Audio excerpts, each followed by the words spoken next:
Hello दोस्तों, कैसे हैं आप सभी। उम्मीद करता हूँ आप सभी बहुत ही अच्छे होंगे। तो आज के इस वीडियो में हम पढ़ने वाले हैं क्लास 12th फिजिक्स का दूसरा चैप्टर जो है विद्युत विभव तथा धारिता। इस चैप्टर का ये 10वां वीडियो है। आज के इस वीडियो में हम बहुत ही इंपॉर्टेंट टॉपिक पर डिस्कस करेंगे जो आपके बोर्ड एग्जाम में 5 नंबर में पूछ लिया जाता है। वो क्या है? वो है संधारित्रों का संयोजन। तो संधारित्रों का संयोजन क्या होता है इसको हम पूरा डिटेल में एक्सप्लेन करने वाले हैं। और संधारित्रों के संयोजन के 2 प्रकार होते हैं, एक होता है श्रेणी क्रम संयोजन, एक होता है समांतर क्रम संयोजन। तो इन दोनों पर भी पूरा हम डेरिवेशन करेंगे, सब कुछ अच्छे से हम समझेंगे कि संधारित्रों का श्रेणी क्रम संयोजन क्या होता है, समांतर क्रम संयोजन क्या होता है।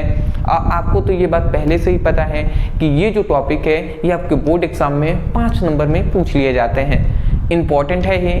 तो मैं केवल एक ही बात कहूंगा, यदि आप समझकर इस वीडियो में याद करना चाहते हैं तो वीडियो को अंत तक आप जरूर देखिएगा, क्योंकि हम रट कर नहीं समझा कर याद कराते हैं। तो चलिए हम समझते हैं। देखिए, संधारित्रों का संयोजन या समूहन भी कह सकता है। तो याद रखेंगे संयोजन मतलब क्या होता है। संयोजन मतलब होता है जुड़ना, जोड़, ठीक है। तो जुड़ना, तो इसका मतलब क्या होगा यदि हम इसका मीनिंग निकालें तो संधारित्रों का जोड़ यहाँ पे मतलब निकल रहा है। संधारित्रों का संयोजन, संयोजन मतलब होता है जुड़ना, तो संधारित्रों का आपस में जुड़ना ही क्या कहलाता है? संधारित्रों का संयोजन कहलाता है। मतलब अगर हम सिंपल में परिभाषा करें तो हम कह सकते हैं कि जब 2 या 2 से अधिक संधारित्र आपस में जुड़ते हैं तो उसे संधारित्रों का संयोजन कहते हैं। समझ में आ गया ना कि जब 2 या 2 से अधिक संधारित्र आपस में जुड़ते हैं तो उसे हम क्या कहते हैं? संधारित्रों का संयोजन कहते हैं। वही बात हमने लिखा है कि जब 2 या 2 से अधिक संधारित्रों को आपस में जोड़ा जाता है तो उसे संधारित्रों का संयोजन कहते हैं। तो मैं आशा करता हूं कि आपको परिभाषा समझ में आ गया होगा, इसमें कुछ हार्ड नहीं है। यदि मैं फिगर से आपको एक्सप्लेन करूं तो एक मैं यहाँ पे फिगर बना दे रहा हूं, यहाँ पे। अब मैं आपको थोड़ा सा यहाँ पे समझा दूं, ठीक है जी, थोड़ा सा आप समझिएगा, ठीक है, ठीक। यहाँ पे आप समझेंगे,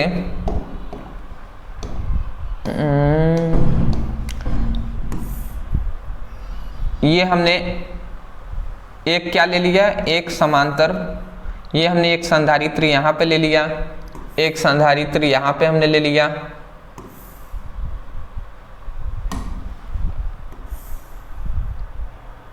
एक संधारित्र यहाँ पे हमने ले लिया,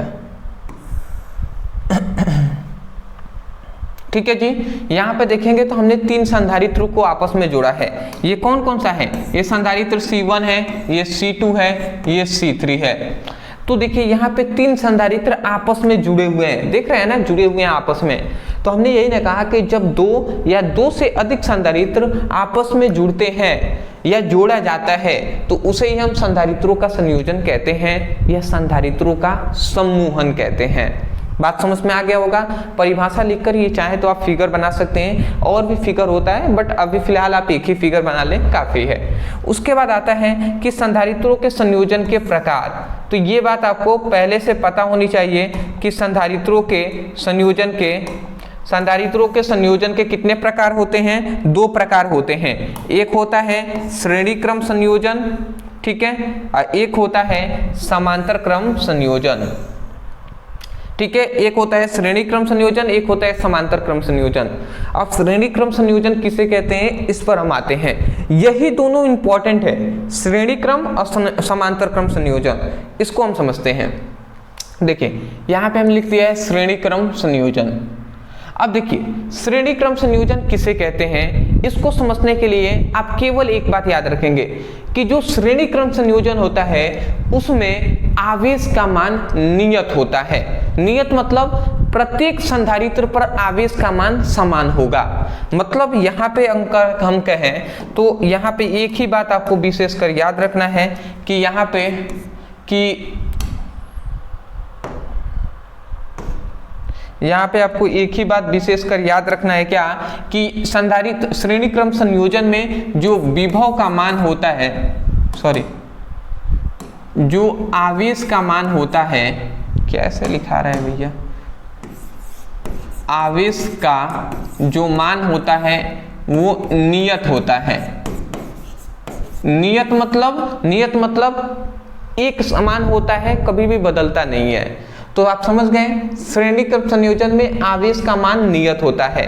तो हम कह सकते हैं कि जब दो या दो से अधिक संधारित्रों को आपस में जोड़ा जाता है तो उसमें आवेश का मान नियत होता है, तो उस संयोजन को हम श्रेणी क्रम संयोजन कहते हैं।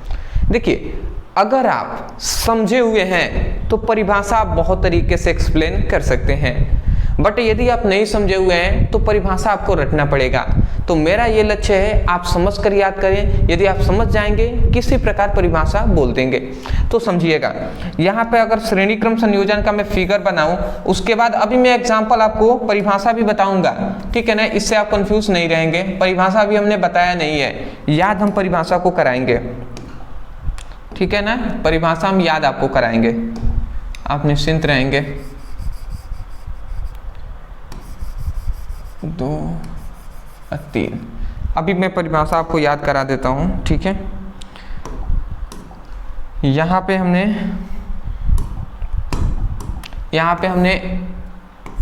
फर्स्ट पहला संधारित्र, फिर से दूसरा संधारित्र। याद रखेंगे ये जो डंडा है छोटा बड़ा नहीं होना चाहिए, नहीं तो ये बैटरी हो जाएगा। तो देखिए यहाँ पे, चलिए कोई दिक्कत नहीं है, थोड़ा बहुत सही है। चलिए, तो यहाँ पे संधारित्र ये हमने ले लिया है, ये C1 संधारित्र है, ये C2 संधारित्र है और ये C3 संधारित्र है, ठीक है जी। ये संधारित्र C1, C2 और C3 संधारित्र है, ठीक है। तो देखिए यहाँ पर जैसे ही हम इस पर आवेश देते हैं, प्लस क्यू आवेश देते हैं, तो इस पर भी जो आवेश होगा, इस पर भी आवेश क्यू होगा, इस पर भी आवेश क्यू होगा, इस पर भी आवेश क्यू होगा। मतलब यहाँ पे आवेश का मान नियत होगा। क्या होगा? आवेश का जो मान है, आवेश का जो मान है वो क्या होगा? नियत होगा। नियत मतलब प्रत्येक स्थान पर आवेश का मान एक समान होगा। तो यहाँ पे हम क्या कहेंगे कि दो या दो से अधिक संधारित्रों का ऐसा संयोजन, संयोजन मतलब जुड़ना, दो या दो से अधिक संधारित्रों का ऐसा संयोजन जिसमें आवेश का मान नियत होता है, उस संयोजन को श्रेणी क्रम संयोजन कहते हैं। बताइए परिभाषा याद हुआ कि नहीं हुआ? आप कहेंगे, ध्यान से सुनिएगा, आप कहेंगे कि दो या दो से अधिक संधारित्रों का ऐसा संयोजन जिसमें आवेश का मान नियत होता है, उसे क्या कहते हैं? श्रेणी क्रम संयोजन कहते हैं। तो मैं आशा करता हूं आप समझ गए होंगे, श्रेणी क्रम संयोजन में आवेश का मान नियत होता है। वही हमने लिखा है कि जब दो या दो से अधिक संधारित्रों का ऐसा संयोजन जिसमें आवेश का मान नियत होता है या नियत रहता है, उसे हम श्रेणी क्रम संयोजन कहते हैं। तो मैं आशा करता हूं आपको समझ में आ गया होगा। उसके बाद ये फिगर बना लेंगे। यहाँ पे याद रखेंगे एक बात, कभी भी ये भूलना नहीं है कि इसमें जो ये है, इसके अंतिम सिरे को हम क्या कर देंगे? पृथकृत कर देंगे। मतलब इसे हम पृथ्वी से जोड़ देंगे, जहां विभव का मान क्या होता है? शून्य होता है। ठीक है, इस बात को कभी भी आपको भूलना नहीं है, इस बात को आपको कभी भी भूलना नहीं है, जहां विभव का मान शून्य होता है। तो ये आप परिभाषा लिखने के बाद ये फिगर बना लेंगे।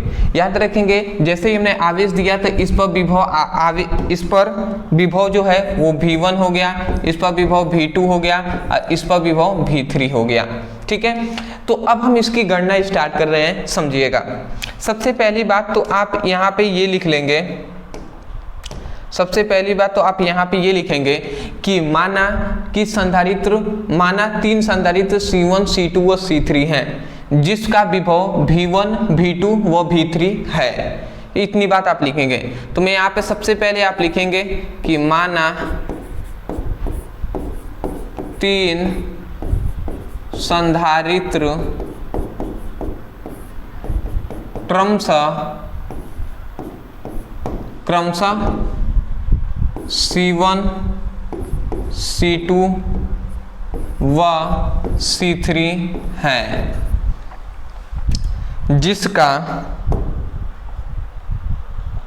जिस पर विभव क्रमशः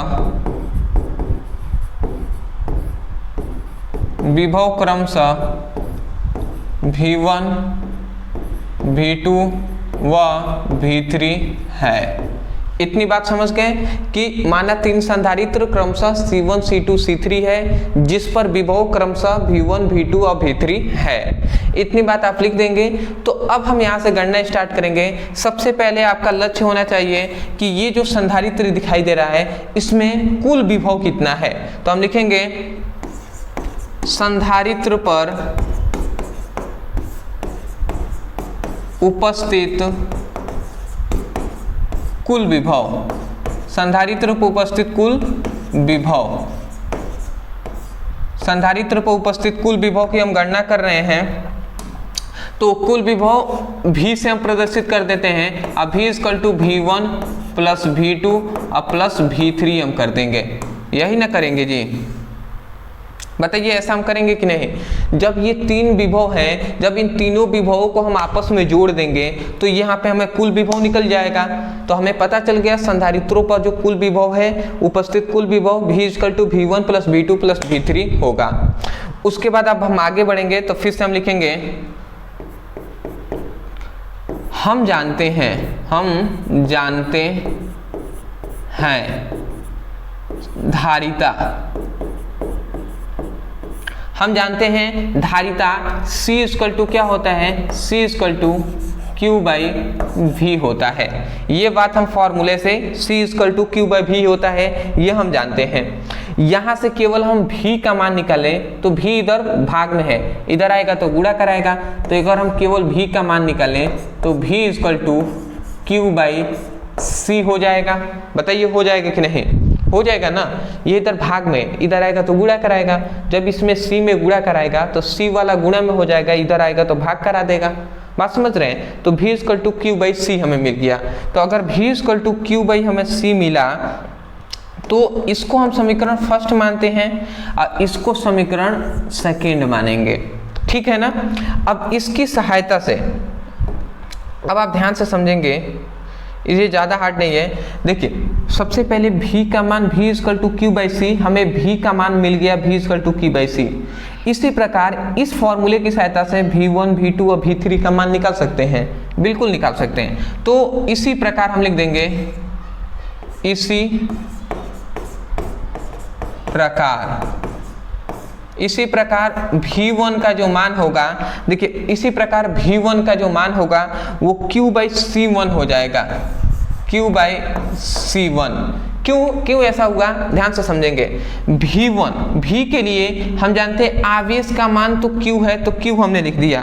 V के लिए भी आवेश का मान सभी जगह नियत है ना, तो V1 के लिए भी आवेश Q है और V1 का संधारित्र क्या है, C1 है। तो हमने इस प्रकार ये हमने ले लिया। इसी प्रकार V2 के लिए अगर हम करें तो V2 के लिए भी आवेश Q ही है, तो Q हम लिखेंगे और संधारित्र C2 है तो C2 हमने लिख दिया। तो यहाँ पे हमें ये मिल गया। फिर से इसी प्रकार V3 के लिए अगर हम करें तो Q/C3 हो जाएगा, तो इसके लिए भी ये हमें मिल गया। तो अगर आप देखते हैं तो देखिए V1, V2 और V3 का मान हमने इस फॉर्मूले की सहायता से निकाल लिया। आवेश का मान सभी जगह इक्वल है, इसलिए Q लिख दिया है। अब C1, C2, C3 V1 के लिए मतलब C1 संधारित्र के लिए V1 है, C2 के लिए V2, C3 के लिए V3 है, तो ये हमने लिख दिया है। इसको हम क्या करेंगे, इसको समीकरण 3 करते हैं, इसको 4 करते हैं और इसको 5 करते हैं। इतनी बात समझ गए। अब आप ध्यान से समझेंगे, समीकरण 2, 3, 4 और 5 इन सभी के मान को समीकरण फर्स्ट में रख देंगे। देखिए V के मान को यहाँ पे, V1 के मान को यहाँ पे, V2 को, V3 को यहाँ पे। तो यही हम लिखेंगे। हम क्या लिखेंगे, हम लिखेंगे कि समीकरण सेकेंड, थर्ड, फोर्थ, फिफ्थ के मान को किसमें, फर्स्ट में रखने पर रखते हैं अगर, तो देखिए क्या मिलता है। तो सिंपल डायरेक्ट हम रख रहे हैं, v की जगह पर हम क्या रखेंगे, v का मान है q बाई सी, तो q बाई सी लिख देते हैं, q by C equal to v1 का मान क्या है q बाई सी1, तो हम लिख देंगे q by C one plus v2 का मान क्या है q बाई सी2, तो हम लिख देंगे q बाई सी2। अब v3 का मान क्या है q बाई सी3, देख लीजिए v3 का मान q बाई सी3 है, तो q बाई सी3 हमने लिख दिया। बात समझ रहे हैं। उसके बाद आप ध्यान से समझेंगे तो यहाँ पे q बाई सी3 है, q बाई सी है, यहाँ पे देखिए तीनों में आवेश दिखाई दे रहा है q q q, तीनों में यदि आवेश है तो उसको कॉमन कर लेंगे। तो जैसे ही हम आवेश को कॉमन कर लेते हैं तो ऊपर क्या बचा 1/C1 प्लस 1/C2 और प्लस 1/C3, यही ना बचा जी। अब आप ध्यान से समझेंगे, इस आवेश से ये वाला आवेश कट जाएगा। जब यहाँ पे कटा तो यहाँ पे क्या बचा 1/C इक्वल टू, यहाँ पे केवल 1/C1 प्लस 1/C2 और प्लस 1/C3, यही ना मिला जी। और ये जब हमें मिल गया तो ये आपका क्या है, यही है आपका, ये आपका कौन सा फॉर्मूला है, यही आपका फॉर्मूला है श्रेणी क्रम संयोजन का। तो ये आपका प्रूफ हो गया। श्रेणी क्रम संयोजन का फॉर्मूला है 1/C equal to 1/C1 plus 1/C2 plus 1/C3। तो मैं आशा करता हूँ आप समझ गए होंगे। श्रेणी क्रम संयोजन में सबसे पहली बात ये आप याद रखेंगे कि श्रेणी क्रम संयोजन में आवेश का मान नियत होता है, तो जिसका मान नियत हो उसका नहीं, जैसे आवेश का मान नियत है तो आवेश हम नहीं ज्ञात करेंगे, हम विभव का मान ज्ञात करेंगे। इसलिए हम सबसे पहले विभव का मान ज्ञात किए हैं। अब विभव का मान हमने संधारित्र की धारिता के फॉर्मूले से ये हमने मान निकाला है, पुटअप किया है, आपका आ गया है। समझ रहे हैं ना। अभी आपको श्रेणी क्रम संयोजन समांतर क्रम संयोजन पढ़ाएंगे तो समझ में आएगा। एक बात केवल याद रखेंगे कि जिसका मान नियत होता है, मतलब आवेश का मान नियत है, तो हम यहाँ पे आवेश ना लेकर विभव का मान हम ज्ञात करेंगे। और यदि विभव का मान नियत हो तो उस समय पे विभव ना लेकर हम आवेश लेंगे। सब समझ में आएगा। स्क्रीनशॉट ले लीजिए, ले लिए होंगे। थोड़ा सा मैं देख लूँ वीडियो बन रहा है ना, ठीक है जी, 15 मिनट से ऊपर हो गया, ठीक, ले लिए होंगे ना। चलिए जी, आते हैं। अब हमारा आता है अगला जो है समांतर क्रम संयोजन। इसमें आप याद रखेंगे, आपको इसमें यही बात याद रखना है कि इसमें विभव का मान क्या होता है, नियत होता है, ठीक है। उसमें आवेश का मान नियत था, इसमें विभव का मान नियत है। मतलब विभव का तो मान नियत है, परंतु आवेश का मान मतलब परिवर्तित होता रहता है, बदलता रहता है। तो हम परिभाषा क्या कहेंगे कि दो या दो से अधिक संधारित्रों का ऐसा संयोजन जिसमें विभव का मान नियत होता है, उसे हम क्या कहते हैं, समांतर क्रम संयोजन कहते हैं। अभी आपको फिगर से भी हम समझाएंगे। परिभाषा यहाँ पे हमने लिख दिया है कि जब दो या दो से अधिक संधारित्रों का ऐसा संयोजन जिसमें विभव का मान नियत रहता है, उसे समांतर क्रम संयोजन कहते हैं। अब हम इसको फिगर से समझ लेते हैं, तब आपको और भी परिभाषा जल्दी ही याद हो जाएगा। जैसे कि अगर मैं फिगर से आपको बताऊं,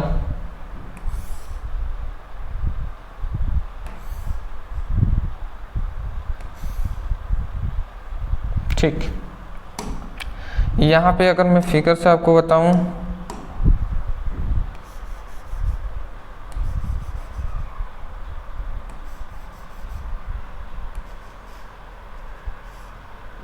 ठीक, अब आप ध्यान से समझेंगे। यहाँ पे हम तीन संधारित्र ले रहे हैं। एक ये हमने संधारित्र ले लिया, एक हमने यहाँ पे एक संधारित्र ले लिया। याद रखेंगे छोटा बड़ा डंडा नहीं होना चाहिए आपका, ये संधारित्र का जो प्लेट है ये छोटा बड़ा नहीं होना चाहिए। तो देखिए हमने तीन संधारित्र यहाँ पे ले लिया है। ये कौन सा है, ये है संधारित्र। यहाँ पे तीन हमने संधारित्र लिया है, एक है C1, एक है C2 और एक है C3। यहाँ पे तीन संधारित्र हैं, C1, C2 और C3। अब देखिए जब हम इन तीनों को क्या करते हैं, जब हम इन तीनों को एक बिंदु से मिलाते हैं इस प्रकार, क्या कर रहा हूं भैया, ठीक है, इस प्रकार ये तीनों आपस में मिलते हैं।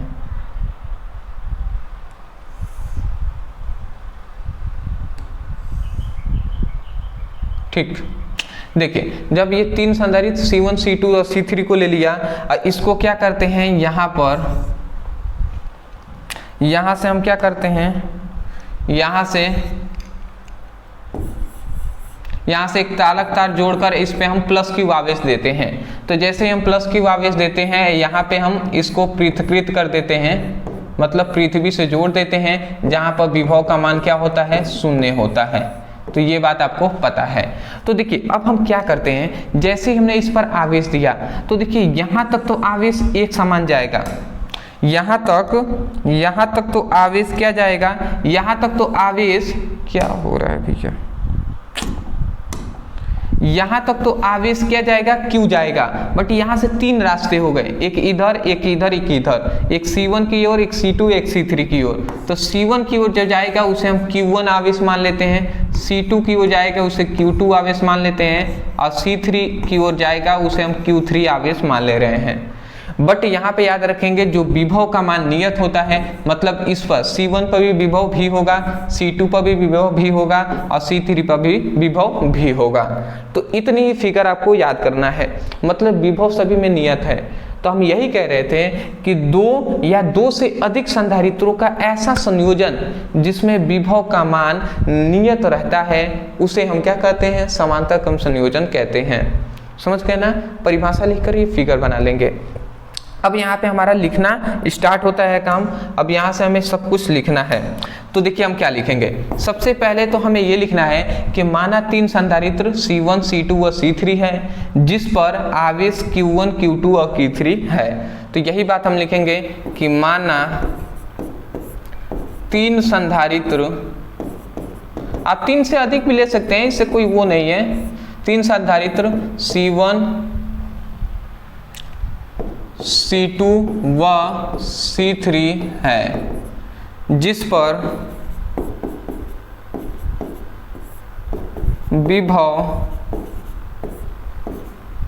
पर विभव नहीं, हमें आवेश का मान ज्ञात करना है, जिस पर आवेश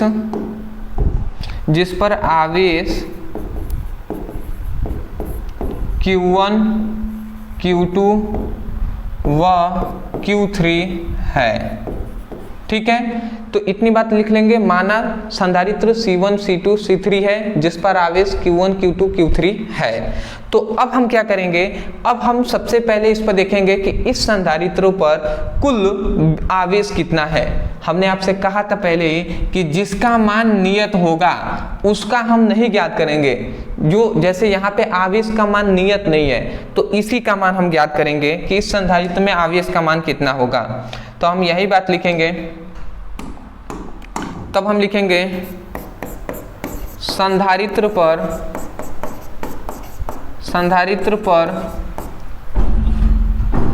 उपस्थित कुल आवेश, संधारित्र पर उपस्थित कुल आवेश। तो कुल आवेश को Q से दर्शाएंगे, Q equal to Q1 plus Q2 plus Q3 हो जाएगा। Q1, Q2, Q3 तीनों को जोड़ देंगे, कुल हमें क्या मिल जाएगा, कुल हमें आवेश का मान हमें मिल जाएगा। बात आप समझ ही रहे हैं। तो इसको हम समीकरण फर्स्ट मान लेंगे। इसको हम क्या कर लेंगे, इसको समीकरण फर्स्ट मान लेते हैं। समीकरण फर्स्ट हमने मान लिया इसको। उसके बाद जब से हमने आवेश का मान ज्ञात कर लिया, दूसरा हमारा संधारित्र का फॉर्मूला लगाएंगे। तो हम लिखेंगे चूंकि हम जानते हैं धारिता क्या होता है, धारिता C इक्वल टू Q/V होता है, ये बात हम जानते हैं। तो यहाँ से ये इधर भी इधर भाग में इधर आएगा तो गुणा कराएगा। तो यदि हम यहाँ से देखें तो Q इक्वल टू ये इधर भी भाग में इधर आएगा तो गुणा कराएगा C में, तो C इंटू V हो जाएगा। तो यहाँ से हमें आवेश का मान मिल गया, आवेश Q equal to C into V। तो इसको हम समीकरण 2 कर लेते हैं। ध्यान से समझेंगे, आवेश का Q का मान हमने यहाँ से ज्ञात कर लिया, C equal to C into V। तो इसी प्रकार जैसे ही हमने इतना किया ना, तो इसी प्रकार इस फॉर्मूले की सहायता से Q1, Q2, Q3 का मान ज्ञात करेंगे। हम लिखेंगे इसी प्रकार आवेश। अब Q1 का मान हम कैसे ज्ञात करेंगे? Q1 इक्वल टू, देखिए Q1 equal to C into भी है, तो C अभी, देखिए बट यहाँ पे Q1 के लिए क्या करें, तो Q1 के लिए संधारित्र क्या है? C1 है, तो यहाँ पे हम C1 लिख देंगे, C1 इंटू भी लिख देंगे, तो ये हमें मिल गया। बात समझ रहे हैं? उसके बाद Q2 के लिए यदि हम ज्ञात करें तो Q2 equal to C2 into भी हो जाएगा, C2 इंटू भी हो जाएगा, तो ये हमने लिख दिया। फिर से Q3 के लिए यदि हम ज्ञात करें तो Q3 equal to C3 into भी हो जाएगा। मैं आशा करता हूं कि आपको समझ में आ रहा होगा। Q1 के लिए C1 इंटू V1 हो जाएगा, Q2 के लिए C2 इंटू V2 हो जाएगा, Q3 के लिए C3 इंटू V3 भी हो जाएगा, क्योंकि सभी में विभव समान है। तो इस फॉर्मूले की सहायता से ये हमने तीनों ज्ञात किया। तो इसको हम क्या करेंगे, इसको समीकरण 3, इसको 4 और इसको 5 करते हैं।